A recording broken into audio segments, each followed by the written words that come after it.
বলো তোমার জন্য কি করতে পারি? থাক, আপনাকে আর কিছু করতে হবে না, করে করেই তো আজ এই অবস্থা।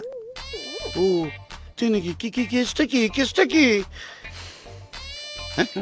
আপনি কি কিছুই বুঝতে পারছেন না নাকি? প্রেগন্যান্ট, দেখুন। ও তুই ও কি কি কি করে হলো? গত মাসের 15 তারিখ ঝড় জলের রাত আমি আর আমার বয়ফ্রেন্ড ঘুরতে গিয়ে আটকে গিয়েছিলাম। হঠাৎ লোডশেডিং হয়ে গেল যা, আর আমি ওর উপর গিয়ে পড়ে গেলাম। আচ্ছা মানে কি পড়লেন পড়লেন তো একবারে ওইটার উপরে গিয়ে পড়লেন? এই ঠিক এই কথাটাই আমি ওকে বলেছিলাম। বিশ্বাস করুন, আমি ওর উপর পড়েছিলাম ঠিকই, কিন্তু ওটার উপর পড়িনি। আপনি আমাকে একটা কথা বলুন, অন্ধকারে আপনি করছিলেনটা কি? সালোয়ার কামিজটা কোথায় পড়েছিল সেটাই খুঁজে পাচ্ছিলাম না। ও বাবা, তার মানে যা হবার তা হয়ে গেছিল। হ্যাঁ। উফ, কি রোমান্টিক। অন্ধকারে আপনার অসুবিধা হয়নি? না, যখন হয়েছিল তখন তো কারেন্ট ছিল। ডাক্তারবাবু, কিছু একটা করুন। না বললেই করে দেবো, কোনো অসুবিধা হবে না। না মানে কি পরীক্ষা করতে হবে, পরীক্ষা করতে হবে। ওরে,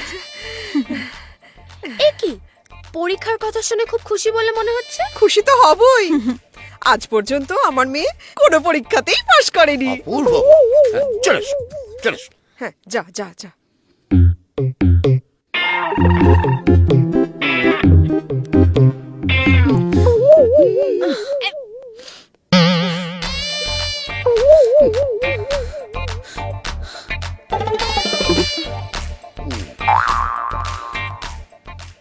পরীক্ষা করতে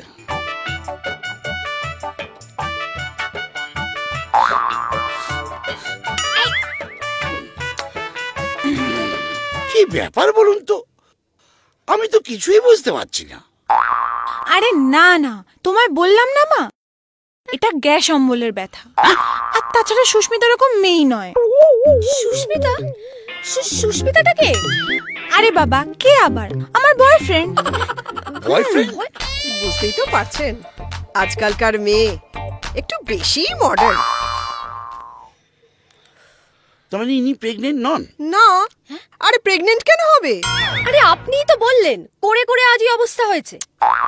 আরে ধুর বাবা, মা এটা বলতে চেয়েছে যে আমার অনিয়ম করে করে এরকম অবস্থা হয়েছে। আসলে টাইমে খাওয়া দাওয়া হয় না, সেলস গার্লের কাজ করি তো। ঘন্টার মাথা, তাহলে আমার কাছে এসেছেন কেন?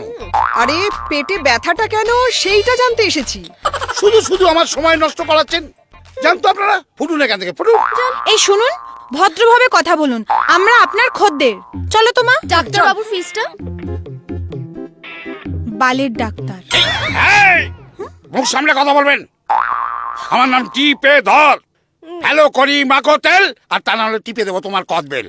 ও মা, পেমেন্ট।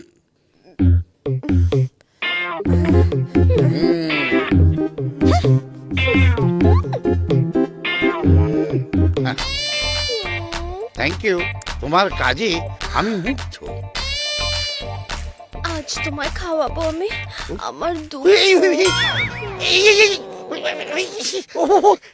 টিপি